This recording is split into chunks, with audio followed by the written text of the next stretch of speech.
ఆటోనగర్ లో జరిగిన అగ్ని ప్రమాదంపై టీడీపీ రాజకీయం చేస్తుందని గుంటూరు పార్లమెంట్ వైసీపీ అభ్యర్థి కిలారి రోసియా, తూర్పు ఎమ్మెల్యే అభ్యర్థి నూరి ఫాతిమా ఆరోపించారు. ఈ అగ్ని ప్రమాదంపై సమగ్రంగా విచారణ జరిపించాలని సంబంధిత అధికారుల్ని కోరారు. ఈ ప్రమాదాన్ని ఎమ్మెల్యే ముస్తఫాపై నెట్టడం సరికాదని అన్నారు. కరెన్సీ నోట్లు ఆ విధంగా మాట్లాడిస్తున్నాయని ధ్వజమెత్తారు. గుంటూరులోని కిలారి రోసియా కార్యాలయంలో ఏర్పాటు చేసిన మీడియా సమావేశంలో వారు మాట్లాడారు. 10 ఏళ్లు ఎమ్మెల్యేగా ఉన్న ముస్తఫాకి నీచ రాజకీయాలు తెలియవని పేర్కొన్నారు. పెమ్మసాని చంద్రశేఖర్ కు అప్పుడే రాజకీయం వంట పట్టిందని ఎద్దేవా చేశారు. దమ్ము ధైర్యం ఉంటే అక్రమ మైనింగ్ పై చర్చకు సిద్ధమా అని సవాల్ విసిరారు. గ్లోబల్ ప్రచారానికి పెమ్మసాని చిన్న తమ్ముడు అని దుయ్యపట్టారు. గుంటూరు పార్లమెంటు నుంచి 100% గెలిచేది లోకల్ గుంటూరు మిర్చి కిలారి రోసియా అని ధీమా వ్యక్తం చేశారు. ఈ కార్యక్రమంలో వైసీపీ నాయకులు జియావుర్ రెహమాన్, గులాం రసూల్ పాల్గొన్నారు. పార్టీ నాయకులు ప్రతి విషయాన్ని రాజకీయం చేయటం అలవాటు అనేది ప్రతి ఒక్కరు కూడా తెలిసిన విషయమే. అక్కడ వైర్లు గాలికి తగిలి కింద ఆకుల మీద అక్కడ ఆటోనగర్లో ఆయిల్ కింద ఉన్న దాని మీద పట్టుకొని అక్కడ ఆ యాక్సిడెంట్ జరిగితే దాన్ని వెంటనే వచ్చి రాజకీయం చేయడం చూసాం.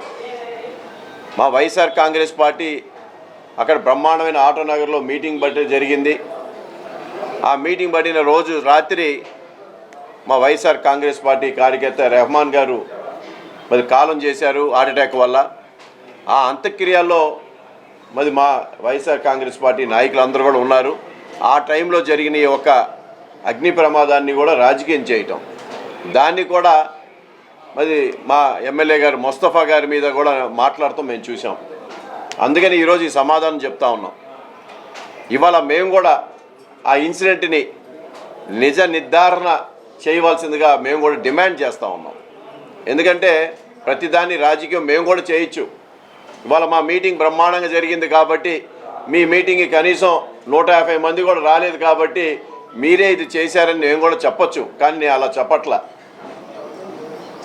అక్కడ జరిగిన దాన్ని నిజ నిర్ధారణ చేసి వాస్తవాలు తెలుసుకోవాల్సిందిగా మేము కూడా అక్కడున్న సంబంధించిన అధికారులకు కానీ లేకపోతే ఏదైతే పోలీస్ డిపార్ట్మెంట్ కానీ అగ్ని సిబ్బందికి కానీ తెలియజేస్తూ ఉన్నాం.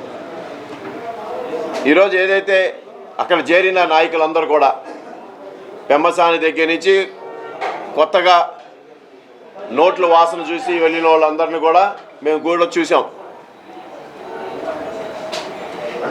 అది ముస్తఫా గారి మీద నెడతాం.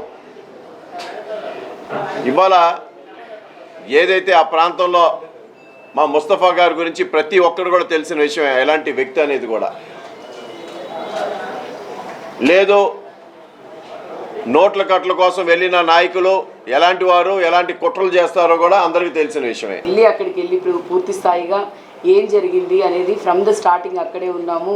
మరి అక్కడ మరి ఎమ్మెల్యే గారి మీద కానీ లేకపోతే ఏమో వైఎస్ఆర్సీపీ పార్టీ మీద బురద జల్లాలి అనే ఒకే ఒక ఉద్దేశం, లక్ష్యం తప్ప ఇంకొకటి కనిపించట్లేదు. ఎందుకనంటే ఒక రోజు ముందు, ఒక 2 రోజుల ముందు అక్కడ ప్రోగ్రాం చాలా చక్కగా ఆటోనగర్లో ప్రతి ఒక్కళ్ళు కూడా మరి వైఎస్ఆర్సీపీ పార్టీకి, అలాగే జగన్మోహన్ రెడ్డి గారికి, అలాగే గుంటూరు తూర్పులో ఎమ్మెల్యే ముస్తఫా గారికి మేమంతా వెన్నంటే ఉన్నాము అని చెప్పి ప్రతి ఒక్కళ్ళు కూడా అక్కడ మీటింగ్కి విచ్చేసి వాళ్ళందరూ చాలా సంతోషంగా, ఆనందంగా మనం అందరం కలిసికట్టుగా ఉందామని చెప్పడం జరిగింది.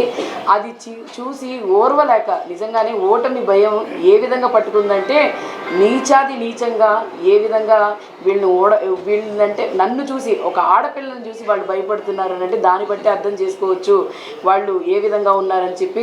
ఆ రోజు నిన్న జరిగిన దానికి సంఘటనకి నేను వెళ్ళంగానే ప్రతి ఒక్కళ్ళు మసీద్లో నుంచి నీళ్లు తీసుకొని మరి నీళ్ళు ఏమో అగ్ని ప్రమాదాన్ని ఆపుదామని చూస్తూ ఉన్నారు.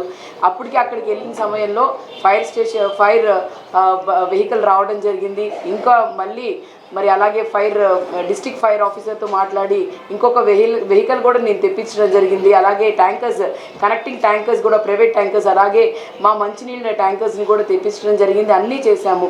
అన్నీ చేసిన తర్వాత కూడా ఏమంటే వాళ్ళ ఆరోపణలు వినడానికి వెళ్ళాల్సి వచ్చింది. అక్కడ వాళ్ళు ఏంటంటే ఇది కావాలని చేశారు, ఇవి కావాలని వీళ్ళు ఇది చేశారని చెప్తున్నారు. నేను అక్కడ రాజకీయం చేయడానికి వెళ్ళలేదు. రాజకీయంగా వాడుకుందామని చూసింది వాళ్ళు. ఎందుకంటే నేను అక్కడికి వెళ్ళంగానే ఫస్ట్ స్పందించి చేసి ఏ విధంగా చేయాలనే ఆలోచన తప్ప వేరే ఆలోచన లేదు. కానీ వాళ్ళు రాగానే ముందు ఏం చేశారంటే ఐఏఎస్ నాకు తెలిసి ఐజీ గారికి ఎవరికి ఫోన్ చేసి this is what they have done అని ఆయన ఏదో ఇంగ్లీష్లో మాట్లాడి ఏదో చెప్తున్నారు ఆయనకి. బట్ దాన్ని బట్టే అర్థమవుతుంది ఏదో ప్రజలకి మొబ్బు పెడదాం